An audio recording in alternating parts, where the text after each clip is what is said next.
my heart goes out to people suffering and struggling with different things, because it's very challenging, number one, for it not to become your identity. I'm no longer Dan, I'm the, oh, you're the Lyme disease guy, right? And that's how a lot of people knew me. And for many, many years, I didn't have any friends who weren't sick, because I couldn't communicate. Like, it was hard for me to find a connection with someone who wasn't suffering. Welcome to Going Within, the podcast where I, David Naylor, and our guests dive deep, sharing our transformative journeys with psychedelic therapy and other awakening experiences. Join us as we explore the life-changing potential of going within and listening to inspiring stories of transformation from various life experiences and ceremonies. Now, let's go within. Dan Lennon is a fascinating individual who actively contributes to the psychedelic community here in Austin, Texas.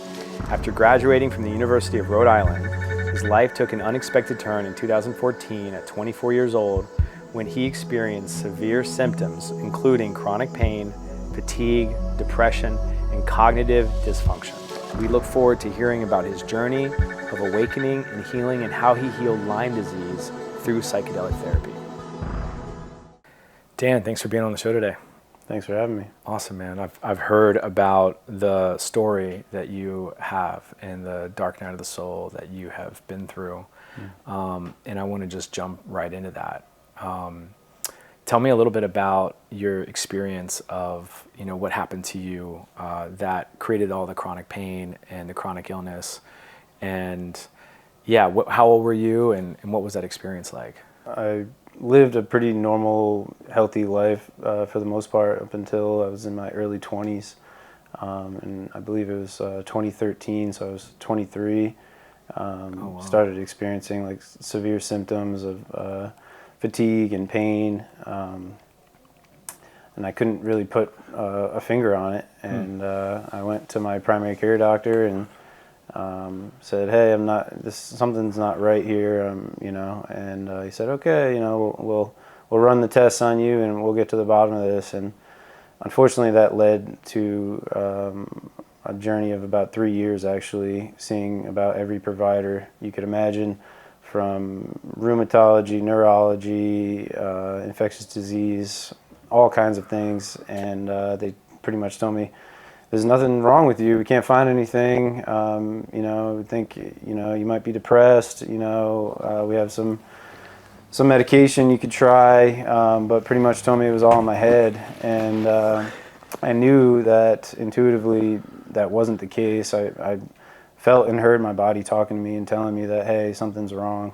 And that led me on like a path of about 3 years, seeing 20 plus doctors and being like the youngest kid and a rheumatologist and a neurologist. And I grew up in Rhode Island, but normally if you don't get the care you need, you go up to Boston because it's like world-class medical. So I started going up, seeing doctors up there, and still it wasn't really finding any answers. And it was just it was a really harsh wake-up call that you have to be your own advocate and really tune in here and listen to yourself, because what I was hearing from the providers just wasn't resonating. What are your parents or family thinking at this time? Like, what are their opinions and thoughts on the views on the matter?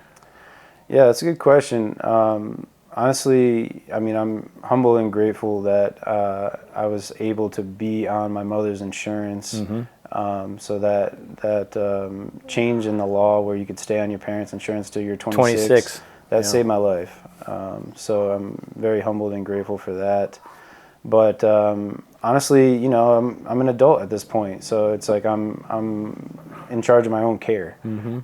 So it was mainly me going to the appointments on my own, and my family knew that I wasn't feeling well, but they didn't really know what to do. My mom actually was a nurse her whole life, and cut her teeth in the hospitals, and then finished in the school system. But you don't know what you don't know, and she didn't know what was wrong. I didn't know what was wrong, and it wasn't until I really put on that hat of advocating for my own health that I actually ended up educating my family on what I went through. So tell me some of the couple of like the hardest memories or things that you experienced during this time for those few years? Like anything that just sticks out? Honestly, the loneliness, just in a very dark place and spinning my wheels and not really feeling a lot of hope, and then looking around and not finding others within that similar circumstance. So really just humbled and grateful for, to be honest, complete strangers online who helped me in really desperate times, putting out lab work in a group. Someone actually the doctor who helped change my life, that was a complete stranger online, that said, hey, you need to go down to New Haven, Connecticut and see this specific, he was a PA actually, and he helped accurately diagnose me. Found that I was actually off the charts for Lyme Disease and babesiosis, which is a co-infection, which a lot of people don't know. I didn't know anything about, but essentially these ticks carry multiple pathogens, multiple diseases. And what I didn't learn, and why it took me 3 years to get my diagnosis, was that the testing is very flawed for Lyme and co-infections. So you have to go more specialized, right? More specialized doctor, more specialized lab work to find the problem. Yeah, and it also just has a lot of variability. So depending on when you were bit, how they tested you, how your immune system is responding, without getting too much into the weeds, like technically by the CDC definition, Lyme is not supposed to be diagnosed through blood work. It's actually a clinical diagnosis, meaning you ideally would develop a rash. You see the rash, you go to your doctor, they give you doxycycline or some traditional antibiotic, and ideally you could go back to your normal life. But what I learned later is that only like 30% of people develop the rash, and I never did. So it went to the blood work, and originally I was told that I was negative for Lyme, but it really was that I just wasn't fully positive. And lastly I'll say on that is, this is part of the issue within like the Western paradigm of medicine, is like, they want you to fit into this special box. Sure. And if you don't fit exactly into that box, then they say, oh, sorry, there's nothing we could do for you. So it wasn't that I was negative. I wasn't fully positive according to this one serum test. But then, once I was tested in a different way, 2 different ways, then they realized how really sick I was. And honestly, I had multiple providers be like, I don't know how you're sitting here. According to your labs, like you shouldn't be able to be functioning. And then I still had to scratch and claw to get the medicines that I needed, believe it or not. Because that's the other challenging part. A lot of these medicines are very expensive, and they want you to go the most cost-effective route possible. Like 1 round of medication for babesiosis is like over $1,000 per week. So it was very challenging. And the other thing that people really don't understand about Lyme is, if you don't catch it early, then it's incredibly difficult to overcome. So for me, after I got my diagnosis, I ended up in treatment for several years. I had an IV in my arm on and off for 2 years. I did all kinds of injections, tons of oral medications, oral antibiotics, which are really not great for you. They're really bad on your gut, actually, which is like your second brain, and the pillar of your immune system.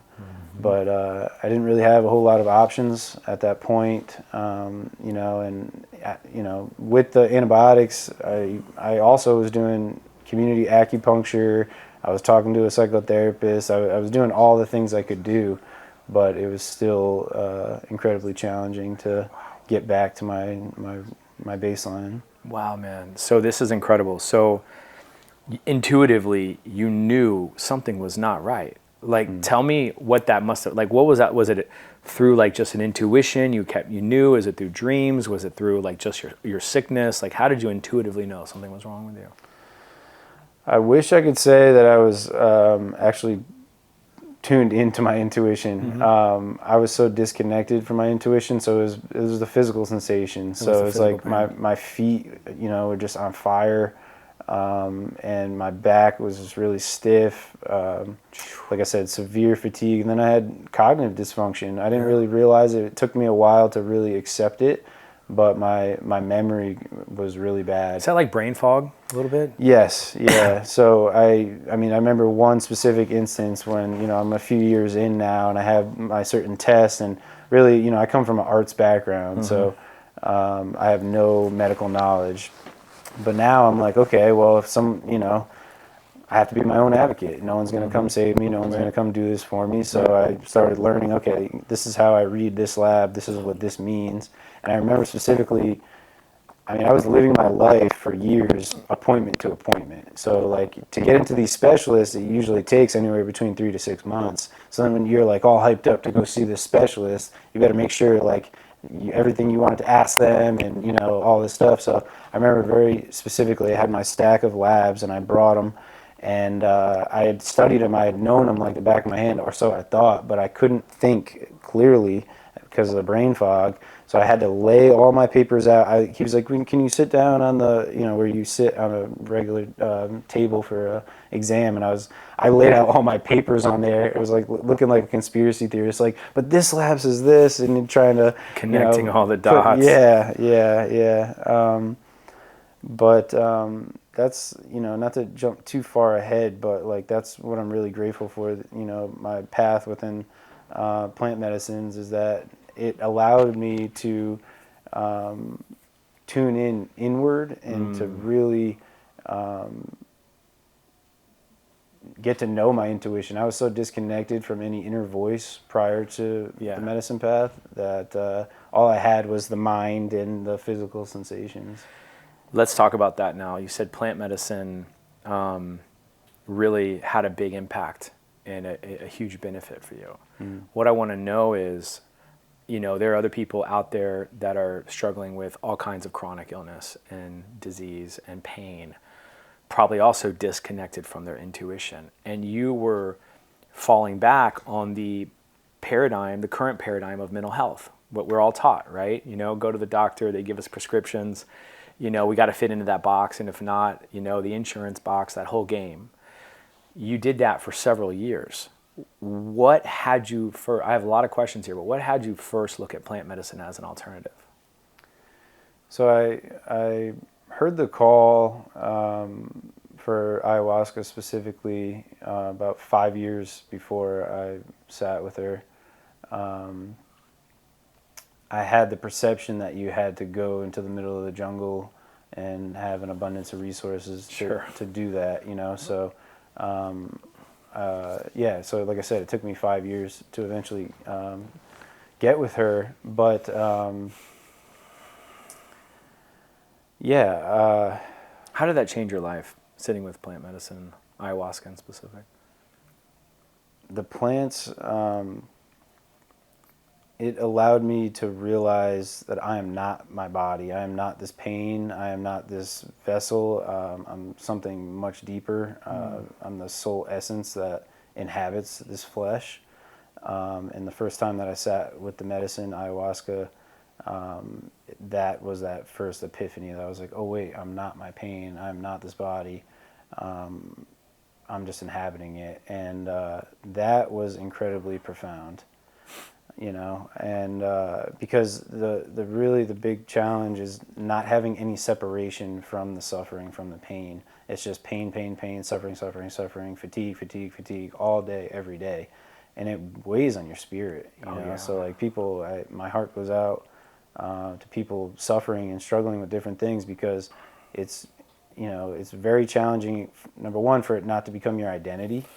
So, I'm no longer Dan. You're the Lyme disease guy, right? And that's how a lot of people knew me. And for many, many years, I didn't have any friends who weren't sick because I couldn't communicate. Like, it was hard for me to find a connection with someone who wasn't suffering.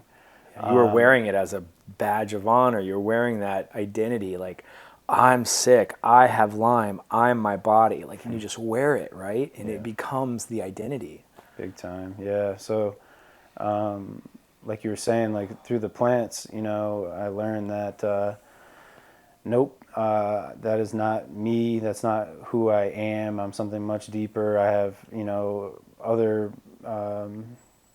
purpose here. I mean, for me, the way I view the illness and things like that is it's a vehicle for transformation for me personally. So it allowed me to really peel back the veils of, you know, what I thought this existence and, you know, this plane and why am I here, you know? And for a long time, it's just like, you're suffering, like, well, what's the purpose? Like, why? Like, what did I do, you know? What, you know, how am I, you know? And now I'm just like, oh, like, okay, this was my initiation, really. And, you know, a vehicle to awaken and to see past just the physical, you know, because, you know, when you're sick, none of the titles matter, none of the money matters, none of the stature, none of that stuff matters. All you want to do is just be well, and really understanding and feeling the blessing that it is to be alive, and just to be able to go down the street and get a smoothie, or to go see your friend, or, you know, just the very simple things in life. Like, oh, this is like the beauty of life, and may I never take it for granted, because it can be taken away from you at any time. And that's the big thing with chronic illness that a lot of people don't realize, is that it can literally happen to anyone at any time. Doesn't matter how much money you have in your bank account, doesn't matter the letters behind your name, your background, your religion, it doesn't matter. And I've seen it, and yeah, I'm just really humble and grateful for these plant teachers to have put me on this path and to have completely changed my life. Yeah, that's a pretty profound experience, to go into an ayahuasca ceremony, which I'm sure, like, you know, how did you find that ayahuasca ceremony, first of all, and where was it? Like, and was there any resistance? Did you, like, just walk me through, like, that experience of how you came to know about it, and then how you knew it was right for you? Yeah, it's funny. How it came into my awareness was actually Chelsea Handler had a reality show in like the mid-2000s or something, and that was like the first time I had heard of it. And I was going through a really dark time, and my sister was actually going through a really dark time, and we were like, if we could find a way, we'll go to the jungle and, you know, do this work. And that was kind of it. And you know, like I said, it wasn't until 5 years later, when I came down to Austin, that I just, everywhere I went, I felt like it kept coming up. And it was someone who became a close friend of mine was having a ceremony, or he was participating in a ceremony in Dallas. And I was like, in Dallas? What do you mean, you know? And that's when I learned that, you know, people are doing this work here in the States. And yeah, he opened the door for me. And that's the other thing that is really a part that is important to me. He, my friend Sam, actually he paid for me to start going to ceremony. Wow. I mean, through this journey, I was on food stamps, Medicaid, you know, didn't really have anything. I've never received any kind of disability. I mean, in order to do that, you have to like go through a very long, multi-year process with lawyers and things like that to fight for like the scraps that you'll get to be on disability. And actually, I was told a few years into seeing all those 20 doctors, my mother drove me down to New York City to see, they were telling me I had chronic fatigue, and she, the provider, within the first 5 minutes of the conversation, you know, for really what I was looking to get help to feel better, told me, you should start applying for disability now, which is just like killed my spirit. And she's like, I know you don't want to hear that, but 2 or 3 years from now, you're going to thank me. And I'm not saying it was right. Honestly, there were times that I was like, did I make the right choice? But I pretty much was like, F you. I'm just starting my life, and I'm going to get back to working again. I'm going to get back to living again. And I'm happy to say that I am back there. And if it wasn't for ayahuasca, I would not be there. And to answer your question, like I said, my friend opened the door for me. He just told me, this is when the ceremony is. Don't worry about anything else. Just show up. And he changed my life, helped save my life. And like I said, in that first medicine experience, honestly, I wasn't scared. It's like when you get to a place where you're suffering for so long, I was just in a place of surrender. So it's just like, I'm ready. Like you were ready. Isn't it? I mean, to me, it's fascinating. Started when you were 23, several years, almost near a decade of in that old system, kind of like someone in the prison system or the jail system. You were in that medical system. No idea what was going on with you. Finally find out you have Lyme disease. You're on disability. You're wearing it. I'm my body. I'm sick. I have Lyme. Like so heavy, right? And then ayahuasca opens up your mind, opens up from a huge view outside of that you're not your body and that you're a soul and that you're a traveler and that you're just inhabiting this body, profoundly changes your perspective, profoundly changes your life. So what happens now? Like now, what is I want to learn about like your ascension and your rise from this. Take us through that journey. What happens now? Yeah, that's a great question. Well, I wish I could say it was all sunshine and butterflies, right? It opened the door to changing the way I operated in the world. So meditation, I was never able to be still. I constantly lived up here. So when I first started sitting with medicine, I really started to understand presence. And having a stillness practice has been completely transformative to realize that I am not my thoughts. My thoughts are just a stream of consciousness, and I don't have to identify with them. And also my sensations, I am not my sensations. Being able to have some space between thoughts and sensations and realizing that I am, actually a conscious being. Huge part is that I'm not separate and I'm not different than anyone. And actually, in my belief, you and I and all of us are on a shared consciousness. And that includes the plants and that includes the animals and all beings. So for me, that was incredibly empowering, where it's just like, oh wait, I'm not just out here on my own trying to, get my 401k or, whatever. It's like, oh no, we're all here on a collective consciousness, and, we incarnated here for a reason, and, I incarnated here for a reason, and how can I do the most good that I possibly can, in this carnation. I really, after the journey, I continued, I would go back every, few months for several years working with the medicine and just making subtle shifts. It's not like a lot of people have this perception like, oh, if I could just get to this ceremony or, whatever, then it's going to solve everything. And it's like, I fell flat on my face many times thinking, just this next ceremony will heal me, or this next medicine will heal me. And it's like, no, it's right here. I'm going to heal myself. These plants are incredible tools and allies. They're not going to heal me. They're not going to do the work for me.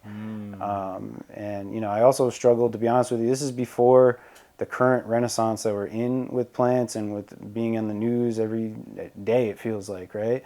So honestly, after doing my medicine work, I felt very alone. And I think that's not really talked about a whole lot. Like, you're going to go into this expansive consciousness and all these things. Like, who do you have to relate to? Like, my partner at the time, she hadn't had any experience with that. My family had no experience with that. Like, what community do you have? Who do you have to talk to about it? So I felt very alone, and I felt like, I felt very expansive, and, I have this connection with the divine now. I mean, I grew up like Roman Catholic, very disconnected from that. It was just in my family lineage. But now it's like, I get to create my connection with the divine. I get to nourish and hone that. Mm-hmm. And, within my experience with the plants, they taught me that I'm not separate from the divine. I am a part of the divine, mm-hmm. which is like scary but empowering at the same time, right?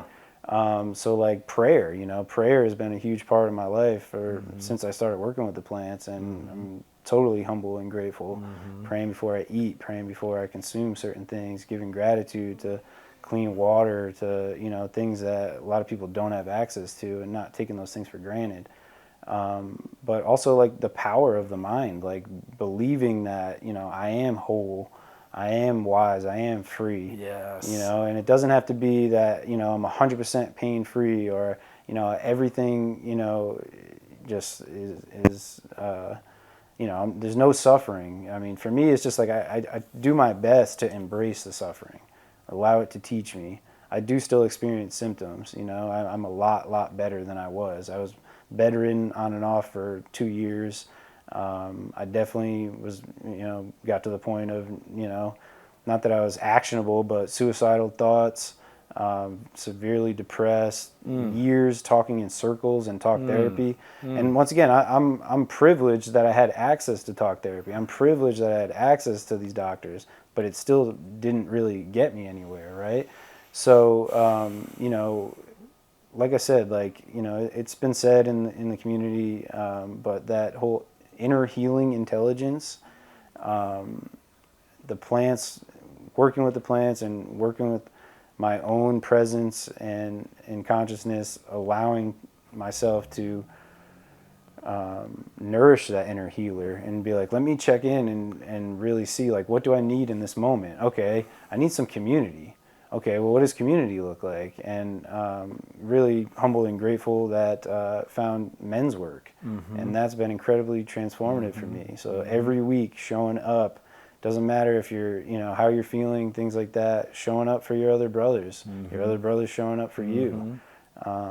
That has been like incredibly transformative. Yeah, it's a lot of support. Right. A lot of support. Tell us now, how do you feel? Do you still feel pain? Do you still feel brain fog? Do you still feel, the chronic pain, or has that completely gone away? I will say I'm not controlled by my pain anymore. I'm not controlled by the fatigue anymore. Cognitively, very sharp. Awesome. So yeah, I mean, I'm light years where I was. Amazing. I still, do my best to honor the privilege it is to exist. So what that looks like to me is putting the best things in my body, being around the most positive, encouraging people that I can, inspiration, hearing a call to change your location. I mean, I just up and it wasn't until I actually went to Costa Rica in the middle of winter, living on the East Coast, severely depressed, snow dumping down, and I had another relative stranger say, hey, come stay with me out in Costa Rica. And I had a really transformative experience out there, and I felt so much better with more sunlight. So I packed up my sedan, and I got in the car and drove down to Austin, Texas. I only knew one other person. I didn't really have any money. I didn't have a job. It wasn't a traditional, like, oh, this makes sense. It was just like, I know I need to do this. So like whatever that call is for you, for that person, listen to it. Coming down here in Austin, like it's been completely transformational for me. And the community that's here, the people doing the deep inner work, holding space for others, whether it's, in community groups, whether it's in medicine spaces. I mean, now I'm at a place where I'm privileged to hold space for others. Yep. A medicine that came up through my work with ayahuasca is combo, and I've been working with that medicine for 5 years, receiving it, and now I facilitate that medicine. So it's been a powerful ally to me, and I've found the other tools that have been powerful to me. Grateful for the fungi, you know, the mushroom medicine has been completely a game changer for me. Man. 5-MeO-DMT is an incredibly beautiful medicine that I work with. You know, silomethoxin has been an incredible medicine for me, you know, and so just finding the tools that work for you. It doesn't all have to be the plants, you know, like exercise. I mean, I do my best every day to move my body in some way.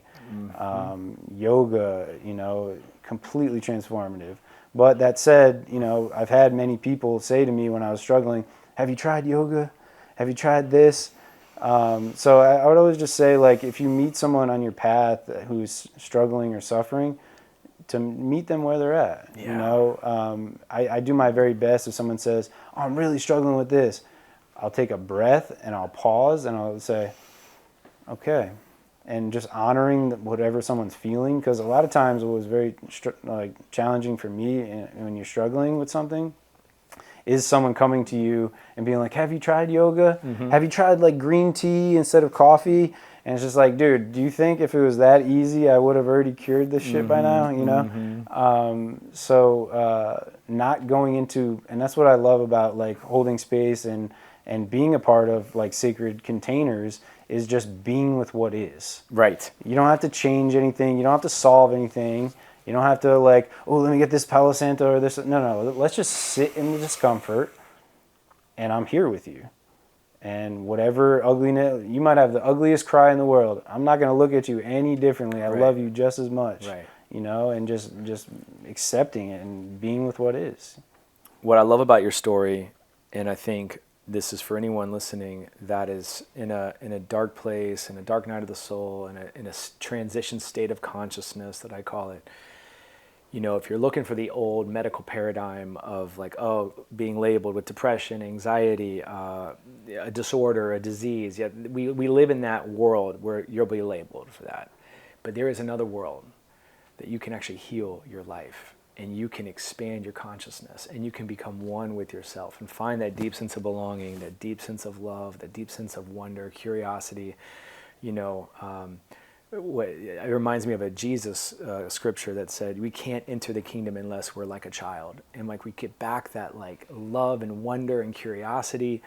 And plant medicine can absolutely be tools to expand that consciousness. But I love what you said, that the healing is here.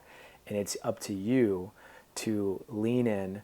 And overnight, you're not going to become a combo facilitator like Dan. Overnight, you're not going to become a space holder like Dan. He was in a decade-long process of healing and the dark night of the soul. And then he finds plant medicine. And he said he fell flat on his face a few times during that time.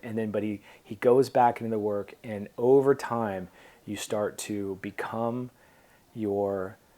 like who you are. You get to create your life, your instrument, your tune, your music, and it's unique and it's beautiful, and plant medicine can just help open up your mind.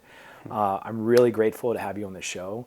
You have a very similar story to me, actually, when I drove to Austin with I knew one person. I was 29 years old and I packed up a sedan and I came during my dark night of the soul. And so you're 33, I'm 43, but you have more of a story and more like similar than I've never met someone. And I look forward to getting to know you more, because it's such I see myself so much in you. And I'm really grateful you woke up a lot sooner than I did.